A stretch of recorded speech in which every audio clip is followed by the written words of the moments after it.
దాన్ని తన్ని ఎంత సొక్కిపోయిందో. కిమర్థం తాడితం, అంత కష్టపడి ఎందుకు తన్నారు? అందున కోమలేన తలాంఘ్రితం, అత్యంత కోమలంగా ఉండేటటువంటి మీ యొక్క పాదంతో ఇంత కఠినంగా ఉండేటటువంటి వజ్ర సమానమైన నా శరీరాన్ని తన్ని నీ పాదం ఎంత సొక్కిపోయిందో అని భృగు యొక్క పాదములు పట్టి ఒత్తి నిప్పెడితే చన్నీళ్లతో కడగంగా వెచ్చటి నీళ్లు తెప్పించి భృగువు పాదములు కడిగి తన శిరస్సు మీద చల్లుకుని వైకుంఠంలో ఉన్న వాళ్ళందరి శిరస్సు మీద చల్లి అహంకార కారణమైన అరికాలి కన్ను నొక్కేసి ఆయనకి ఊరట కల్పించి పంపించాడు అంటే ఎంత ఓర్పు లేకపోతే కలియుగంలో భగవంతుడు కూడా ఉద్ధరించడానికి వచ్చి నిలబడగలడు. విసిగెత్తిపోయాడు అనుకోండి, ఆయన కూడా ఉద్ధరించడానికి ఎవరుంటారు ఇక్కడ? అంత ఓర్పుతో ఉండవలసినటువంటి అవతారం. ఎంత ఓర్పు లేకపోతే ఆ పద్మపీఠం మీద ఒక్కనాడు కాలు కదిపాడండి. ఒక్కనాడు ఎన్నాళ్ళు నించోనరా ఇలాగా, ఓ కుర్చీ వేయండి అని కూర్చున్నాడా? పడుకున్నాడా? నాకు ఇంతే సమయమా, ఎన్ని వేల మందిలా వస్తూ ఉంటారా, ఎంతమందిని నేను చూడనరా అన్నాడా? అలా చూస్తూనే ఉంటాడు, అనుగ్రహిస్తూనే ఉంటాడు. ఎక్కడో ఉండి మొరలు పెట్టుకున్నా ఆపద మొక్కల వాడి కాపాడుతూనే ఉంటాడు, క్షమిస్తూనే ఉంటాడు. అంత ఓర్పుతో రావాలి అవతారం. అందుకే మొదటే ఓర్పు పట్టి వచ్చింది. రావడం అన్ని అవతారాల్లాగా రాలేదు. భృగువు వెళ్ళి తంతే సహించి బయలుదేరాడు. అందుకే మీరు చూడండి, మొదట దయ కలుగుతుంది ఎప్పుడు మనిషికి. దయ కదిలితే కార్యం నడుస్తుంది. నేను అలా వెళ్ళిపోతున్నాను అనుకోండి, ఏదో దేవాలయంలోకి వెళ్ళి హుండీలో 100 రూపాయలు వేద్దాం అనుకుని వెడుతున్నాను. వెడుతుంటే ఒక పిల్ల తల్లి కంఠం పట్టుకుని గట్టిగా కౌగులించుకుని ఏడుస్తోంది. అమ్మా, అన్నం తిని 3 రోజులైంది, బయట వడగాట్పులు, ప్రేగులు తిరిగిపోతున్నాయమ్మా, ఆకలేస్తోందంటే మంచినీళ్లు తాగమంటావు, ఇవాళ మంచినీళ్లు తాగితే వాంతి అయిపోతోంది, ఏమైనా పెట్టమ్మా అని కొడుతోంది తల్లిని. నాకే లేదు, నీకు ఎక్కడ పెట్టనే అంటోంది తల్లి. తల్లి ఏడిస్తే తట్టుకోగలరు, పిల్ల ఏడిస్తే ఎవరు తట్టుకోలేరు. ఎందుకంటే కపటం ఉండదు. అందుకే శంకరాచార్యులు వారంతటి వారు కనకధార చేస్తే పక్షి ఏడుస్తోందని లేదు, పక్షి పిల్ల ఏడుస్తోంది అన్నారు. విహంగ శిశం విషణ్ణే దుష్కర్మ ఘర్మమపనీయ చిరాయ దూరం నారాయణ ప్రణయని నయనాంబువాహ అన్నారు. వెంటనే 100 రూపాయలు హుండీలో సాయంకాలం ఇయ్యచ్చు. గబగబా పక్కనున్న దుకాణంలోకి వెళ్ళి ఓ 2 రొట్లు కొని, 2 మంచినీళ్ళ సీసాలు కొని, ఓ 2 పళ్ళు కొని తీసుకొచ్చి ముందు ఆ చెట్టు కింద కూర్చొని నువ్వు తిని పిల్లకి పెట్టవమ్మా అని అవి ముందు ఆ తల్లికి పిల్లకి ఇచ్చి పెడతానా వెళ్ళనా? నా దయ కలిగింది, నా దయ కదిలింది. అసలు ఆ పరిస్థితిని చూడగానే అబ్బా బాబోయ్ ఇంత దారుణంగా ఉన్నారే అని దయ కదిలితే అక్కరకు రావాలి అని నాలో ఉన్నటువంటి ఒక క్రియ కదిలింది, ఒక పని చేశాను. ముందు కనపడని దయ కదులుతుంది, కనపడేటటువంటి కర్మ నడుస్తుంది. దయ కదలకపోతే కర్మ ఎలా నడుస్తుంది? ఈశ్వరుడు భూమి మీదకి రావాలంటే ముందు ఆయన దయ కదలాలి. ఎవరా దయ? అమ్మవారే. వేదాంత దేశికులని మహానుభావులు వారు అందరిలాగా లక్ష్మీ శతకము అలా శతకాలు చేయలే, ఆయన దయాశతకము అని చేశారు. ఆ శతకం పేరే దయాశతకం. దయాశతకం పరమాద్భుతమైన శతకం. ఇప్పటికీ పద్మావతి అమ్మవారి దేవాలయంలో అప్పుడప్పుడు అందులో శ్లోకాలు చదువుతుంటారు. అందులో ఒక అద్భుతమైనటువంటి మాట అంటారు, అమ్మ అహమస్మి అపరాధ చక్రవర్తి. నేనెవరో తెలుసా? నేను చక్రవర్తినమ్మా. దేనికి? అపరాధములు చెయ్యడంలో నా అంత చక్రవర్తి లేడు. చక్రవర్తి అంటే విశేషమైనటువంటి ఐశ్వర్యం ఉంటుంది. నా దగ్గరే ఉందో తెలుసా? విశేష సంఖ్యలో చేసిన పాపాలు ఉన్నాయి, అన్ని అపరాధాలు చేశాను. అహమస్మి అపరాధ చక్రవర్తి త్వంచ గుణేన సార్వభౌమి. అమ్మా నువ్వు సార్వభౌమురాలివి, నీ దగ్గరే ఉంది. మమ్మల్ని క్షమించడానికి కావలసినన్ని మంచి గుణాలు ఉన్నాయి, కాబట్టి నా అపరాధాలని నువ్వు క్షమించు తల్లి. కరుణే ఓ దయామూర్తి. అమ్మవారిని దయా అనే పిలుస్తారు. అందుకే దయ ఎక్కడుంటుంది మనిషికి? ఎవరైనా చెయ్యకూడని పని చేశాడనుకోండి, అలా ఓ పసిపిల్ల ఆడుకుంటూ వెడుతోంది, వెళ్ళి ఆ పసిపిల్లని గట్టిగా గిల్లేసి ఏడుస్తుంటే సంతోషపడ్డాడు అనుకోండి, నీకు దయలేదురా అని ఇలా చెయ్యో తలో చూపించారు. దయలేదురా నీకు, ఇటురా ఆడుకుంటున్న పిల్లకి గిల్లి సంతోషపడతావు అంటారు. దయలేదా అని ఇక్కడ చూపిస్తారు. దయ ఎక్కడుంటుంది? పరమేశ్వరుడికి కూడా గుండెల్లోనే ఉండాలి. అందుకే ఈశానాం జగతోస్య వెంకటపతేర్ విష్ణోః పరాం ప్రేయసీం తద్వక్షస్థల నిత్యవాసరసికాం తక్షాంతి సంవర్ధినీం పద్మాలంకృత పణిపల్లవయుగాం పద్మాసనస్తాం శ్రియం వాత్సల్యాదిగుణోజ్వలాం భగవతీం వందే జగన్మాతరం అంటారు. ఆవిడ రెండిటిని ఏకకాలంలో చేస్తూ ఉంటుంది. అందరం అపరాధాలు చేసి పెడుతున్నాం. ఎవరో మహాత్ములు కొంతమంది, మీ వంటి వారు పుణ్యాత్ములు ధర్మాత్ములు భగవంతుడు సంతోషించేటట్టు వెళ్ళవచ్చుగాక, కానీ నా వంటి వారి సంఖ్య ఎక్కువ ఉంటుంది కదా. అధర్మం చేసిన వాడు, ఆర్తితో ఉన్నవాళ్ళు ఎక్కువ మందిని వెళుతుంటాం. వెళుతున్నప్పుడు భగవంతుడు ఏమిటి ఇంకా దీనికి అంతూ పొంతూ లేదా, రోజు రోజుకి పెరిగిపోతున్నారా అని విసుక్కోకుండా ఉండాలి అంటే ఓర్పు పెరుగుతూ ఉండాలి. అమ్మో, వేదాంత దేశికులు అద్భుతమైన మాట అన్నారు. సర్వసాధారణంగా ఆయుధాలని కూడా సానబట్టుకుంటారు. ఎందుకని అంటే అవి మొరటుగా అయిపోయాయి అనుకోండి, ప్రయోగించినప్పుడు పనిచేయద్దు. అందుకని వాటిని కూడా సానబట్టుకుంటారు. ఏదో ఇంట్లో కత్తులు చాకులు ఇటువంటివి సానబట్టుకున్నట్టు. సానబట్టుకోవడం ఎందుకు అంటే కూరగాయలు అవి తేలిగ్గా తరుక్కోవడానికి అని నా ఉద్దేశం, అన్య ప్రయోజనాలకని కాదు. కాబట్టి ఇంట్లో ఉన్న పదునైన పరికరములను సానపెట్టుకుని సిద్ధం చేసుకున్నట్టే ఈశ్వరుడు కూడా అప్పుడప్పుడు ఆయుధములను సానపట్టుకుంటూ ఉంటాడట. చక్రం ఇటువంటివి. వేదాంత దేశికులు అన్నారు, అమ్మవారు నే పడతానులేండి అని ఆ ఆయుధాలు తీసుకుని దయతో సానబట్టిందిట. ఇప్పుడు దయతో సానబట్టింది కాబట్టి ఆ ఆయుధాలు వచ్చి తగిలినా మన నేను చెయ్యం. అది తీసి ఆయన ప్రయోగిద్దాం అనుకున్నా ఆయనకి దయ కలుగుతుంది. తక్షాంతి సంవర్ధిని. ఆవిడిక్కడ కూర్చుని ఓర్పు పట్టండి, ఓర్పు పట్టండి, మరి కలియుగం కదా అని అలా చెప్తూనే ఉంటుంది. ఇంటి ఇల్లాలు మంచి మాటలు చెప్తోంది అనుకోండి, పోన్లేద్దరు ఓర్పు పట్టండి మనవాళ్ళు కదా అంటోందనుకోండి, ఆయన ఉల్లాసంగా చేస్తాడు. మీకు ఎందుకంటారు ఇవన్నీ అని 10 మాటలు అందనుకోండి, అబ్బో ఇవన్నీ ఎక్కడ పడతానండి అని ఆయన అంటాడు. ఆమె వలన ఆయన పైకి కనపడదు కానీ వెనక ఆవిడ ఉంటుంది. అలా తక్షాంతి సంవర్ధిని, ఆయన ఓర్పుని ఆమె పెంచుతోంది. మన పట్ల వాత్సల్యం ఈశ్వరుడు చూపిస్తున్నాడు. అప్పుడు గోవు తన కడుపున పుట్టిన దూడని మాంసాహారి కాకపోయినా మావిని నాలుకతో నాకినట్టు మన పాపములను ఈశ్వరుడు తొలగించేస్తున్నాడు, తొలగించి కాపాడుతున్నాడు. కాపాడడానికి ఆవిడ ముందు కదులుతోంది. కదలడం కూడా ఏదో సామాన్యంగా కదలడం కాదు. శ్రీగుణరత్న కోశంలో పరాశర భట్టర్లు ఒక అద్భుతమైన మాట అంటారు. ఐశ్వర్యమక్షరగతిం పరమం పదం వా కస్మై చితంజలిభరం వహతే వితీర్య అస్మైన కించిచితం కృతం ఇచ్చదాంబ త్వం లజ్జసే కథయకోయ ద్వారభావ అంటారు. త్రికరణ శుద్ధిగా ఎవరో వెళ్ళి అమ్మవారి దగ్గర ఇలా నమస్కారం పెట్టేట, అంజలి ఘటించాడు. త్రికరణ శుద్ధిగా పెట్టాడు నమస్కారం. ఒరే నువ్వు ఇంత త్రికరణ శుద్ధిగా నాకు అంజలి ఘటించావు, ఇహలోకమునందు నువ్వు సమస్త భోగములను అనుభవించు ఇస్తుందిట. 3 తరాలు చూడు దీర్ఘాయుష్మంతుణ్ణి చేస్తుందిట, ఆరోగ్యం ఇస్తుందిట, తేలికగా శరీరం నుంచి విడిపడేటట్టుగా చేస్తుందిట.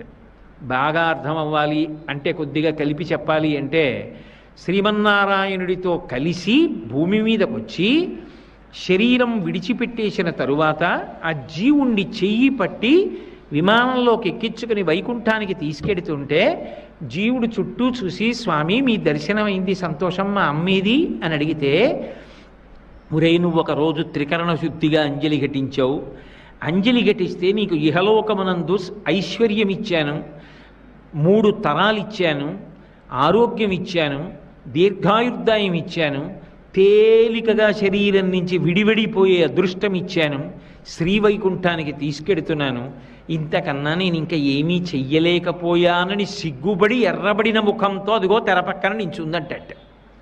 త్వం లజ్జసే కథయకోయజుదారభావ జ్ఞానక్రియా భజన సంపత కించనోహం ఇచ్చాధికార చకనానుశయా అనభిజ్ఞ అంగాసి దేవి వ్యవయోరపి దుస్సహాని బద్ధామి మూర్ఖచరితత్తవ దుర్భరోస్మి అంటారు.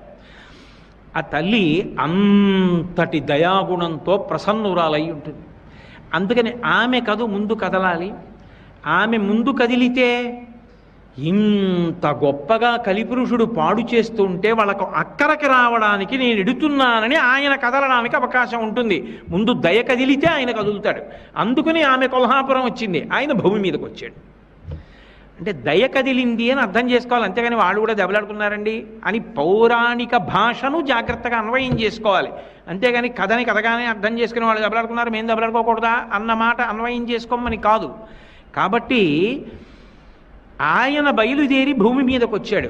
వచ్చినటువంటి వాడు దక్షిణ దేశంలో ఉన్నటువంటి వెంకటాచలం దగ్గరికి వచ్చి అక్కడ ఉన్నటువంటి ఒక చింత చెట్టు కింద ఉన్న పుట్టలో ఉన్నాడు. అవతార ప్రకటనం చెయ్యలేదు వెంకటేశ్వరుడిగా, అందులోనే ఉండిపోయాడు.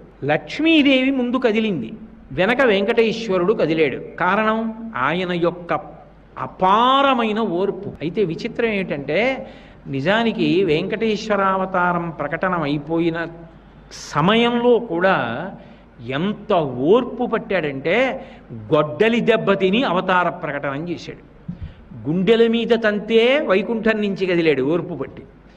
గొడ్డలి పెట్టి నెత్తి మీద కొడితే 7 చెట్ల ఎత్తు రక్తం పైకి లేచింది. ఎందుచేత అంటే బ్రహ్మాధేను శివోవత్సో గోపాలీ కమలాలయా అంటారు. బ్రహ్మగారు ఆవయ్యాడు, శివుడు దూడయ్యాడు. ఆ ఆవుని దూడని తీసుకొచ్చి చోళరాజుకి అమ్మడానికి ఆ ఆవుని దూడని అమ్మేటటువంటి వనితగా లక్ష్మీదేవే కొల్హాపురం నుంచి బయలుదేరి వచ్చింది. అమ్మారు. అసలు వచ్చింది ఎందుకు? ఈయన ఎక్కడున్నారని వెతుకుతున్నారు వాళ్ళు. వెతుకుతూ సమాసిజ్ఞచ్చ వాల్మీకం సమంతాత్ క్షీరధారయ, అక్కడ ఉన్నటువంటి పుట్టలో శ్రీహరిని చూసి సంతోషించి బ్రహ్మగారు పాలు వదిలిపెట్టి అభిషేకం చేస్తున్నాడు. ఈ ఆవు పాలన్నీ అక్కడ వదిలిపెట్టి ఇంటికి వెళ్ళిపోతోంది. ఆవు పాలు ఇవ్వట్లేదు, ఏం చేస్తున్నామని ఆవిడకి కోపం వచ్చి ఆ గోవులను రక్షించేటటువంటి వ్యక్తిని కొట్టించింది. ఆయనకి కోపం వచ్చి మరునాడు మాటేసి చూస్తున్నాడు. ఆ ఆవు వెళ్ళి పాలు వదిలిపెట్టేస్తోంది పుట్టలోకి. అది సాక్షాత్ శ్రీమన్నారాయణుడి మీద వదులుతోంది, అది బ్రహ్మగారు ఆ గోవు. కానీ నిష్కారణంగా నేను దెబ్బలు తిన్నాను, ఈ ఆవు తీసుకెళ్ళి పుట్టలో పాలు వదిలేస్తోందని కోపం వచ్చి ఆ కోపంలో యుక్తాయుక్త విచక్షణ మరిచిపోయి అన్ని దెబ్బలు తిన్నాడు కదూ, మరి ఆ బాధ ఆక్రోశం ఉంటాయి కదూ, చటుక్కున చేతిలో ఉన్న గొడ్డలి తీసి ఆవు మీదకి విసిరాడు. నేను ఇక్కడ ఉండగా గోవు మరణించకూడదు, నన్ను నమ్ముకున్న భక్తుడు బ్రహ్మగారు గోవు రూపంలో ఉన్నాడు, మరణించకూడదు, నేను కాపాడాలని చటుక్కున పుట్టలోంచి పైకి లేచి ఆవు గడ్డంగా తలపెట్టాడు. కుఠారాణాతి తీక్షణేన తాడితో వెంకటేశ్వర సప్తతాళ ప్రమాణేన రక్తస్ఫూర్తిరభూస్తథా. ఆ గొడ్డలి తగలగానే 7 తాటి చెట్లంత ఎత్తు నెత్తురు పైకి లేచింది. గొడ్డలి దెబ్బతిని అవతార ప్రకటనం చేశాడు. ఎంత ఓర్పు పట్టాలి! ఎవరి కోసం పట్టాడు అంటే కలియుగం ఆయన నిర్ణయించింది. అయ్యో కలిపురుషుడి యొక్క ఉద్ధతి వలన వీళ్ళందరూ పాడైపోతారేమో, నేను అక్కడికొచ్చి కాపాడకపోతే ఎలా? అందుకని ఆయన బయలుదేరినప్పుడే ఇన్ని కష్టాలు పడి ఓర్పు చూపించాడు. నిలబడడంలో ఓర్పు చూపించాడు, రాత్రింబవళ్ళు అలాగే ఉండిపోయాడు. అందుకే మహాభారతంలో ఉద్యోగ పర్వంలో విదురుడు రాత్రివేళ ధృతరాష్ట్రుడితో మాట్లాడుతూ విదుర నీతి అని కొన్ని మంచి మాటలు చెప్తాడు.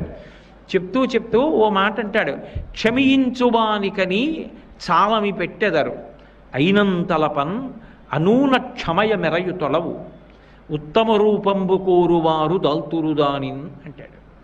ఉన్న రూపం ఇంకా అందంగా ఉండాలి అంటే మంచి మంచి భూషణములు పెట్టుకుంటారు. అసలు పైకి కనపడనటువంటి భూషణములలో గొప్ప భూషణం ఏది అంటే ఓర్పు. ఆ ఓర్పు పట్టడం అన్నది ప్రయత్నపూర్వకంగా ఎవరు నేర్చుకుంటారు అంటే ఉత్తమమైన రూపం అంటే మంచి కీర్తి పొందాలనుకున్నవాడు ఓర్పు పట్టడం నేర్చుకోవాలి. రామాయణం బాలకాండలో కుశనాభోపాఖ్యానంలో వాల్మీకి మహర్షి అంటారు, అసలు క్షమాదానం, క్షమా యజ్ఞ, క్షమా సత్యం హి పుత్రికా, క్షమా ధర్మ, క్షమా సత్య, క్షమయావిష్టితంజ. ఓర్పు పట్టడమే సత్యం, ఓర్పే దైవం, ఓర్పే సమస్తం. ఓర్పు లేనివాడు లోకంలో సాధించగలిగినది ఉండదు. ఎవడు ఓర్పు పట్టగలడో వాడే విజయాన్ని చిట్ట చివరికి సాధిస్తాడు. తులసీదాస్ గారు అంటారు, ధీరే ధీరే రేమన ధీరే సబకు చెహోయ్ మాలీసించే సౌకర్యే ఋతువాయే ఫల్హోయ్ అంటారు. ఇవాళ మొక్క వేసి నేను రాత్రింబవళ్ళు నీళ్లు పోస్తే కుళ్ళిపోతుంది. అది పెద్దదయ్యే వరకు ఎదురు చూస్తే అప్పుడు అది కాయలు కాస్తుంది. ఓర్పు ఉండాలి. ఓర్పు లేకుండా ఏది సాధించలేడు మనిషి. ఆ ఓర్పు పట్టడం నేర్చుకోండి తప్ప కలిపురుషుడికి ఉద్ధతికి లొంగిపోయి తప్పు పనులు చేయడం కాదు. ఓర్పు పట్టి మనిషి ధార్మికంగా ప్రవర్తించడం నేర్చుకోండని చెప్పడానికి తాను అంత ఓర్పు పట్టినటువంటి అవతారం వెంకటేశ్వర అవతారం. అందుకే అటువంటి అవతారం ఈ లోకంలో ఇంకొకటి లేదు. వెంకటేశ సమో దేవో నభూతో నభవిష్యతి. అందుకే ఆ తల్లి లక్ష్మీదేవి ఒక మాట అడిగింది. వెంకటాచల మహాత్మ్యము అని చెప్పి తరిగొండ వెంగమాంబ గారు చేశారు. అయితే ఒక గ్రంథాన్ని పరిశీలించేటప్పుడు అది ఏ కాలంలో వ్రాయబడింది, ఎంత ప్రాచీనమైన గ్రంథం అన్నది ఎంత అవసరమో, గ్రంథకర్త ఎంత శక్తివంతులు, ఎంత భగవదానుగ్రహ సంపన్నులు అన్నదాన్ని కూడా పరిశీలించవలసి ఉంటుంది. తరిగొండ వెంగమాంబ గారంటే సామాన్యమైన వ్యక్తి కాదు. ఆవిడ భాగవతం చదువుతుంటే తన కథ అయినా సరే వెంకటేశ్వరుడు రాత్రివేళ వచ్చి తూగుటుయ్యలలో కూర్చుని ఉయ్యాల ఊగుతూ కళ్ళు మూసుకొని కొడుతూ వింటూ ఉండేవట. ఆవిడ భాగవతం చెప్తుంటే, ఆవిడ గ్రంథరచన చేసినవి చదువుతుంటే శ్రీ వెంకటేశ్వరుడంతటి వాడు చెవి ఒగ్గి వింటూ ఉండేవాడు. ఆయన వింటుండగా అది సత్యము కానిదనుకోండి ఆయన ఎలా అంగీకరిస్తాడు? అంతటి మహాభక్తురాలు. ఇప్పటికీ సవికల్ప సమాధిలో ఉంది ఆవిడ. తరిగొండ వెంగమాంబ గారి పేరు మీద ఉన్నటువంటి పాఠశాల వరాహస్వామి గెస్ట్ హౌస్ వెనకాతలే ఉంది. అక్కడే బృందావనంలో ఉంది ఆ తల్లి. ఆవిడ రాత్రివేళ ఆనందనిలయం తలుపులు వేసేసిన తరువాత సొరంగ మార్గంలో వెంకటేశ్వరుడి దగ్గరికి వెడుతూ ఉండేది. ఒకప్పుడు హాతీరాం బాబాజీ మఠానికి సంబంధించినటువంటి వాళ్ళు లోపల మాటు వేసి కూర్చుని ఆ తల్లిని చూశారు కూడా. అలా అంత శక్తి కలిగినటువంటి తల్లి, అంతటి మహోపాసకురాలు ఆవిడ. ఒక అద్భుతమైనటువంటి ఘట్టాన్ని ఇచ్చారు. పద్మావతి పరిణయం అయిపోయింది.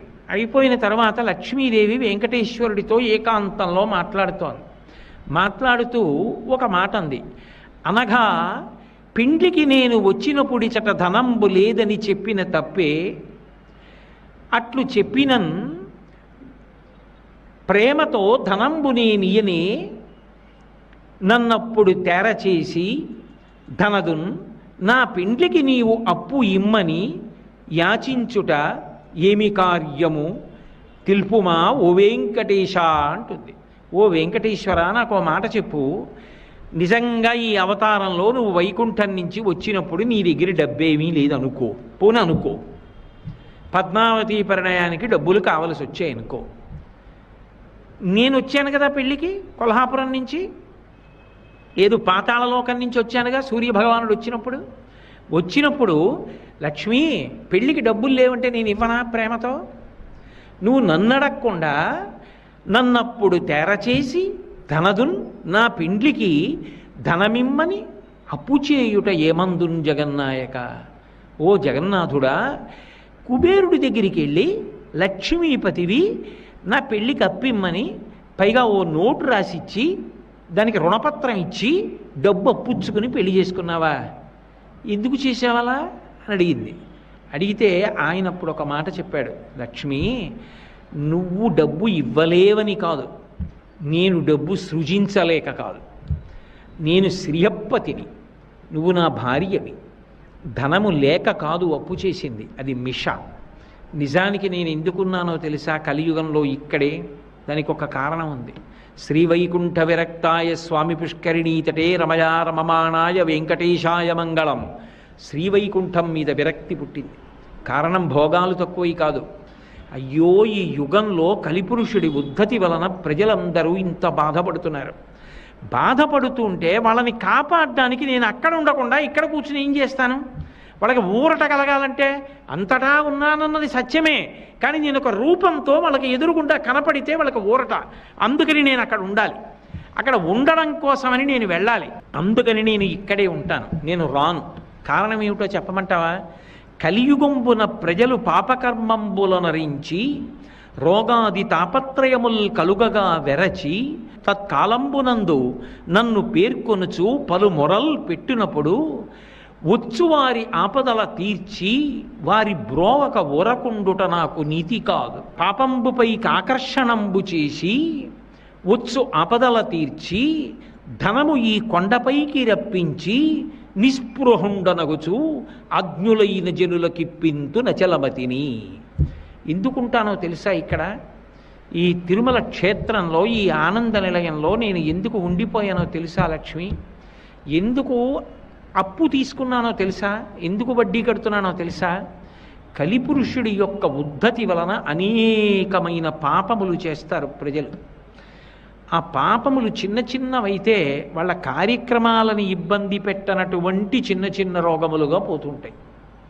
కానీ అసలు పెద్ద పెద్ద పాపములైతే ఏం చేస్తాయంటే ఏ కార్యమును చేయడానికి శక్తి లేని స్థితిలో ఆ పాపము బాధ పెడుతుంది. పైగా ధనం విశేషంగా క్షయమైపోతుంది. గొప్ప బాధని శరీరంలో పొందుతూ ఉంటాడు. దానివలన ఎన్ని ఉన్నా మనశ్శాంతి ఉండదు. అటువంటి రోగముల చేత బాధపడుతూ ఉంటారు.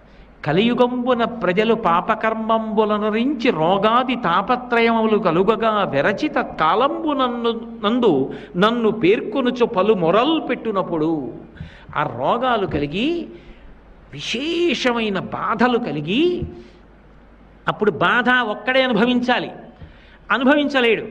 అప్పుడు ఏం చేస్తాడంటే నన్ను తలుచుకుంటాడు. ఏడుకొండలవాడ వెంకటరమణ ఆపద ముక్కలవాడ అనాథరక్షక నన్ను కాపాడవయా స్వామి, నిలువు దోపిడీ ఇస్తానంటాడు. ధనము ఈ కొండపైకి రప్పించి నిస్పృహుండనగుచు అజ్ఞులైన జనులకిప్పింతు నచలమతిని. ఎందుకుంటానో తెలుసా? ఇక్కడ ఈ తిరుమల క్షేత్రంలో ఈ ఆనంద నిలయంలో నేను ఎందుకు ఉండిపోయానో తెలుసా లక్ష్మి? ఎందుకు అప్పు తీసుకున్నానో తెలుసా? ఎందుకు వడ్డీ కడుతున్నానో తెలుసా? కలిపురుషుడి యొక్క ఉద్ధతి వలన అనేకమైన పాపములు చేస్తారు ప్రజలు. ఆ పాపములు చిన్న చిన్నవైతే వాళ్ళ కార్యక్రమాలను ఇబ్బంది పెట్టనటువంటి చిన్న చిన్న రోగములుగా పోతుంటాయి. కానీ అసలు పెద్ద పెద్ద పాపములైతే ఏం చేస్తాయంటే ఏ కార్యమును చేయడానికి శక్తి లేని స్థితిలో ఆ పాపము బాధ పెడుతుంది. పైగా ధనం విశేషంగా క్షయమైపోతుంది. గొప్ప బాధని శరీరంలో పొందుతూ ఉంటాడు. దానివలన ఎన్ని ఉన్నా మనశ్శాంతి ఉండదు. అటువంటి రోగముల చేత బాధపడుతూ ఉంటారు.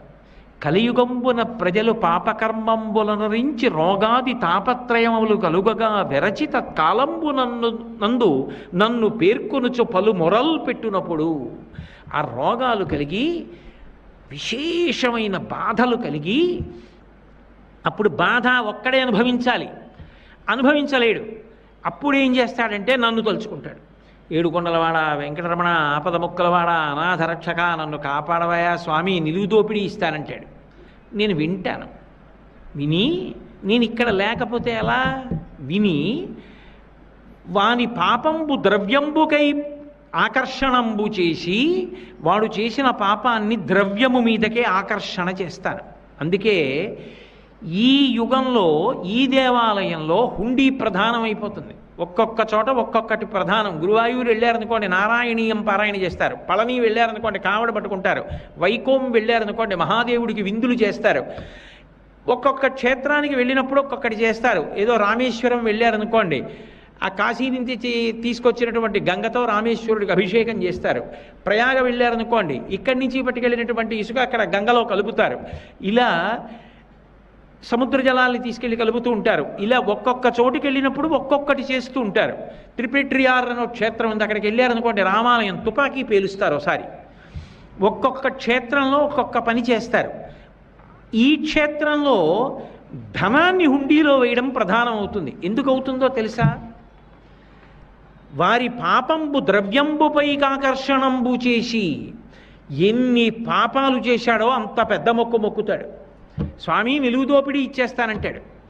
అని ఆ డబ్బంతా వాడి పాపం మీగా మారిపోయి ఆ పాపాన్ని డబ్బు మీదకి ఆకర్షణ చేస్తాను.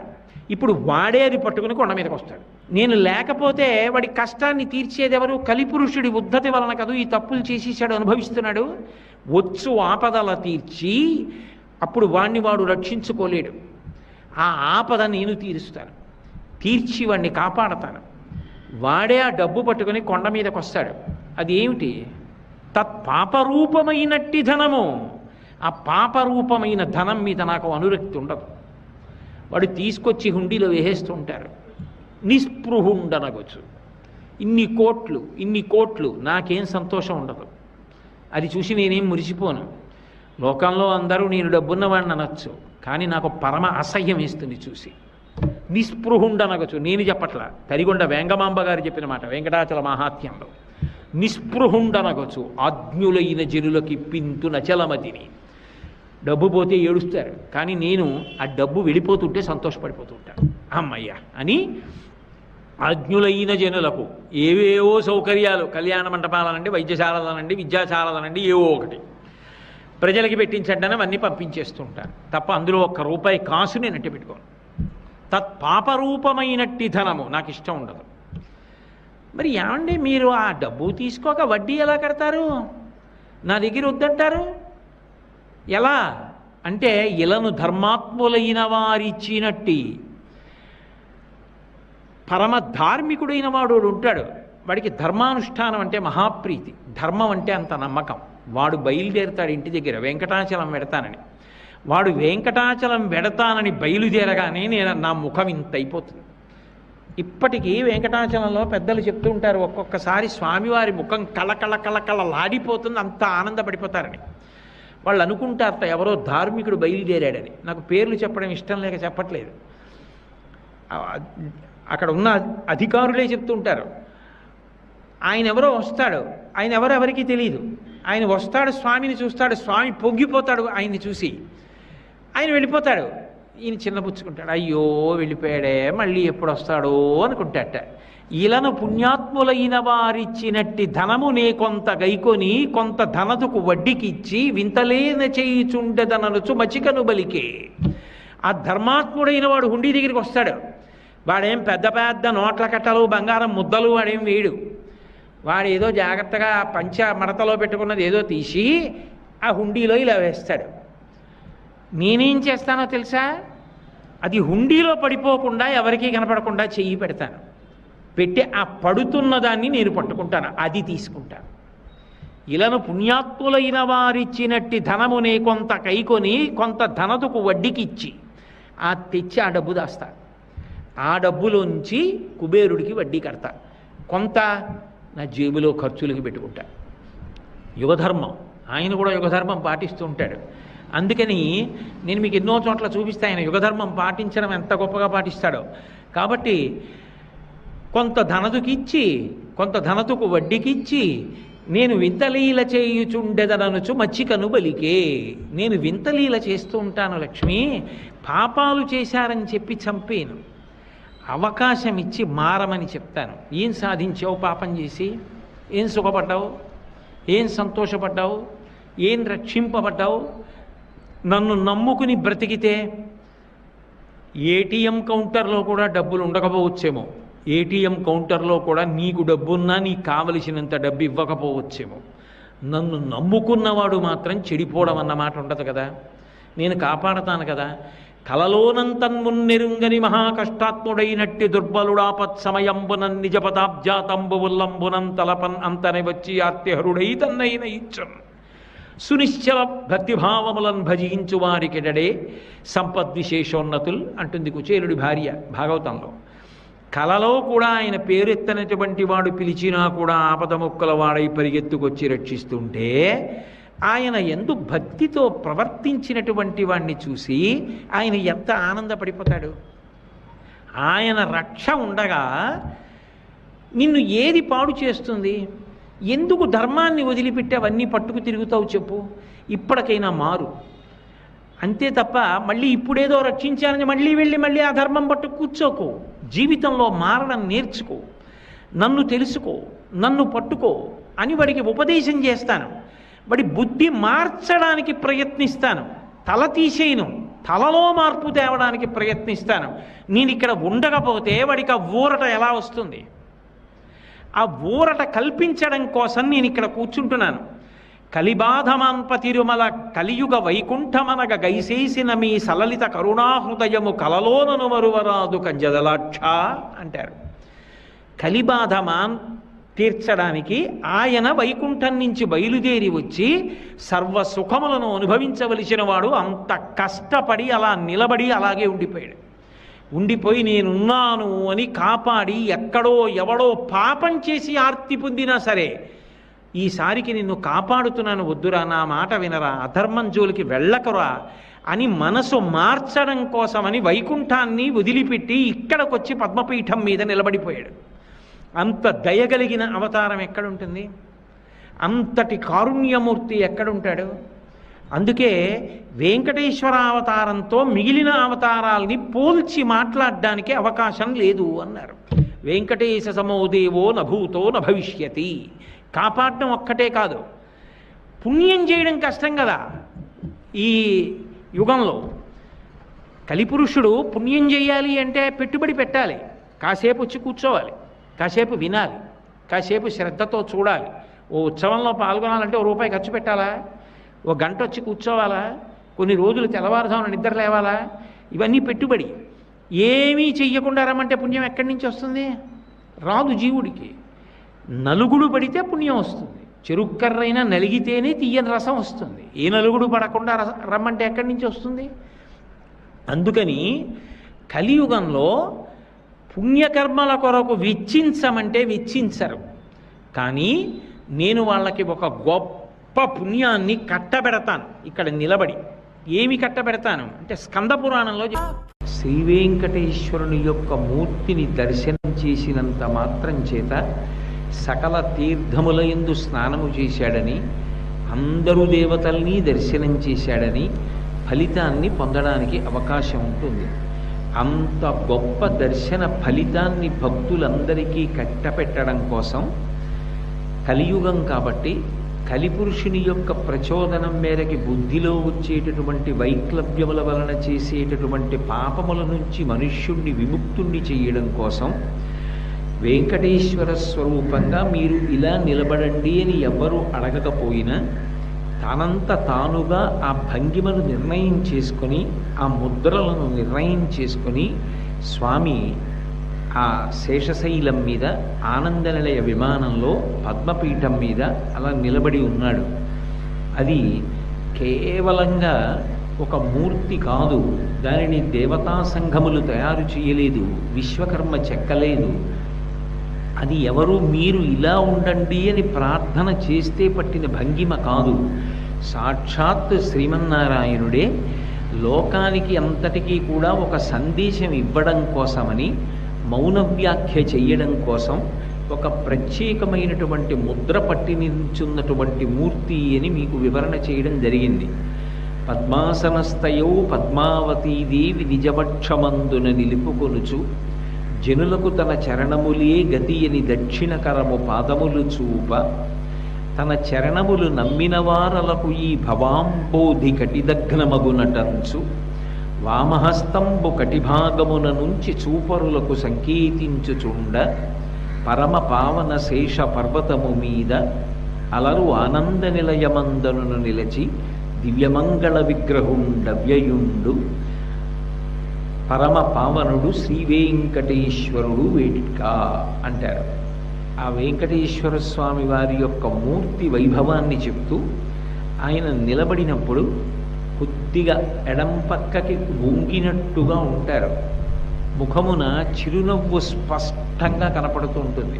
మూతి ఏదో సున్నా చుట్టినట్టుగా ఉండి ప్రహృష్టవదనంతో ఉంటారు. ఎంతో సంతోషంగా ఉంటారు.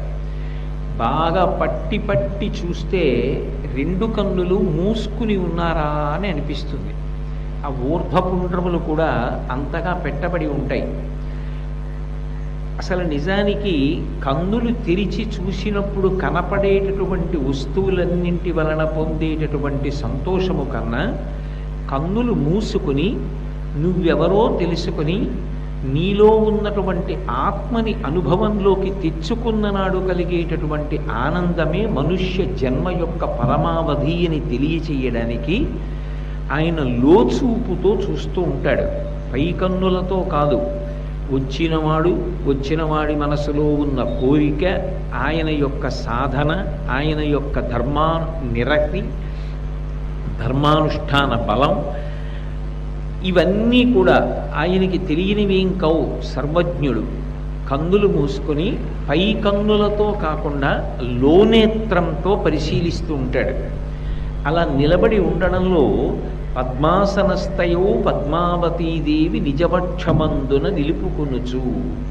తిరుపతి క్షేత్రంలో 3 పద్మావతులు ఉన్నారు. ఎందుచేత ఈ మాట అంటున్నాను అంటే, శ్రీ వెంకటేశ్వర స్వామి వక్షస్థలంలో అధివసించి ఉన్నటువంటి వ్యూహస్వరూపమైనటువంటి లక్ష్మీదేవి ఒకరు. కౌస్తుభము ఉండే చోట ఆమె ఉంటుంది అని. అటువంటి లక్ష్మీదేవి ఒకరైతే, ఒకానొకప్పుడు త్రేతాయుగంలో వేదవతికి ఇచ్చినటువంటి వరాన్ని పూర్తి చేయడం కోసం పరమాత్మ సంకల్పం చేస్తే, ఆకాశరాజు నారాయణవనంలో భూమిని దున్నుతున్నప్పుడు ఒక మందసం లభించి ఆ పెట్టెని విప్పి చూసినప్పుడు ఆ పద్మాలలో పడుకుని అయోనిజగా తనంత తానుగా ఆవిర్భవించినటువంటి పద్మావతి ఒకరు. ఆమెని పరిణయం చేసుకున్నాడు. అందుకని పద్మావతి పరిణయమై ఆమె ఆయనతోటే ఉంటుంది వెంకటాచలంలో, ఆనంద నిలయంలో. కాబట్టి ఆ పద్మావతి ఆయనతో ఉంది ఒకటి. రెండవ పద్మావతి లక్ష్మీదేవి. ఎప్పుడూ ఆయనని విడిచిపెట్టకుండా ఉండేటటువంటి ఆయన శక్తి స్వరూపమైన నిత్యానపాయని అయినటువంటి శ్రీ మహాలక్ష్మి ఎవరు ఉన్నదో ఆ తల్లి ఒకప్పుడు కలియుగంలో ప్రజలని ఉద్ధరించడానికి స్వామివారు బయలుదేరి రావడానికి వీలుగా ముందు దయాస్వరూపిణి అయి కదిలి కొల్హాపురాన్ని చేరుకుంది. తదనంతరము ఆమె పాతాళలోకానికి వెళ్ళి కపిల మహర్షి దగ్గర ఉన్నప్పుడు ఆ మహాలక్ష్మి మళ్ళీ భూమి మీదకి రావాలి అనేటటువంటి సంకల్పంతో శ్రీ వెంకటేశ్వరుడే అమ్మవారి కోసం తిరు ఈశానూరు అంటారు. ఆ తిరు ఈశానూరు క్షేత్రంలో ఇవాళ పద్మావతి అమ్మవారి దేవాలయం ఎక్కడుందో అక్కడ కోనేటి ఒడ్డున కూర్చుని తపస్సు చేశాడు. తపస్సు చేస్తే కార్తీక మాసంలో శుక్లపక్షంలో పంచమి శుక్రవారం తిథి నాడు సహస్ర రేకులతో ఒక పద్మం విచ్చుకుంది.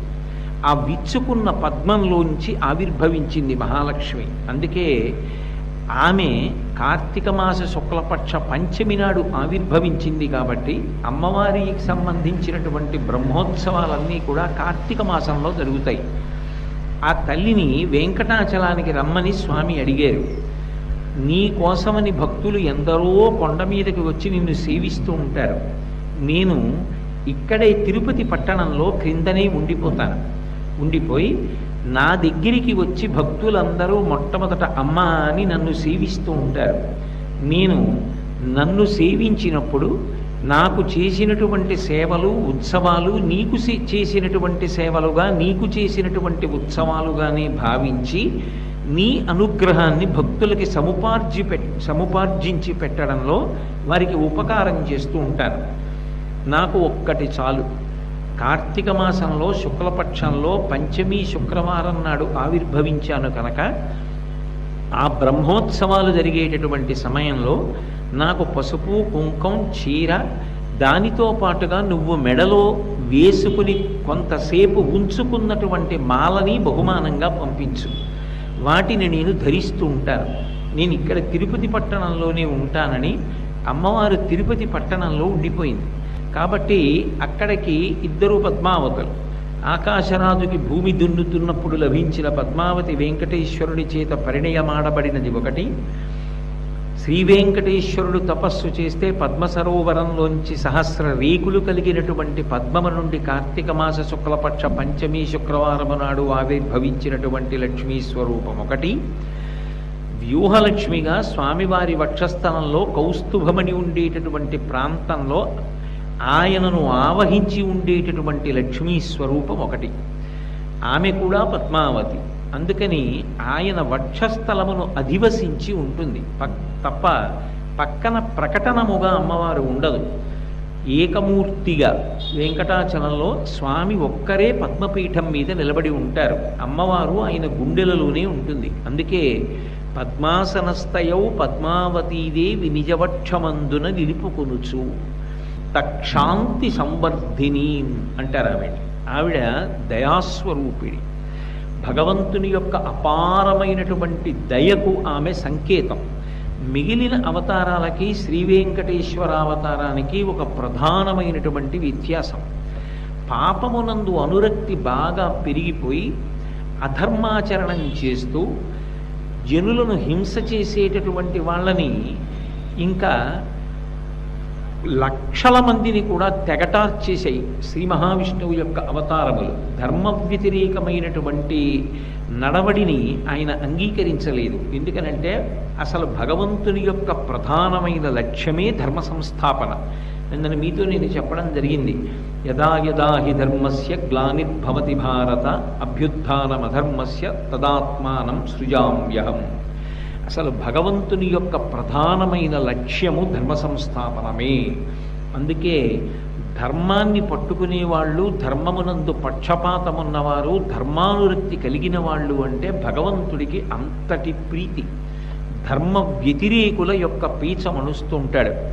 అందుకే ఆయన భాగవతంలో ప్రహ్లాదోపాఖ్యానంలో దేవతలందరితో మాట్లాడుతూ ఒక మాట అంటాడు.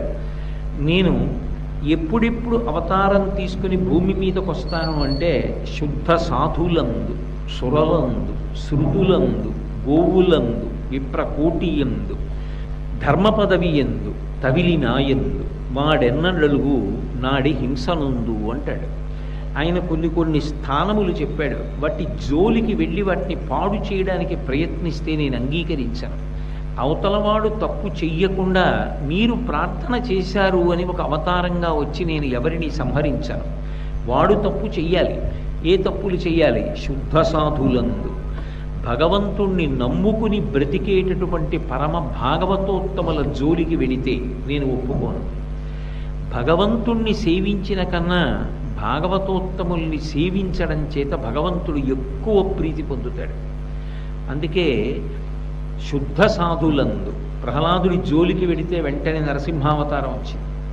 శుద్ధ సాధులందు, సురలందు, దేవతలను పదవులలో నియమించి ధర్మచక్రం తిరిగేటట్టుగా నియామకం చేసిన వాడు ఆయన.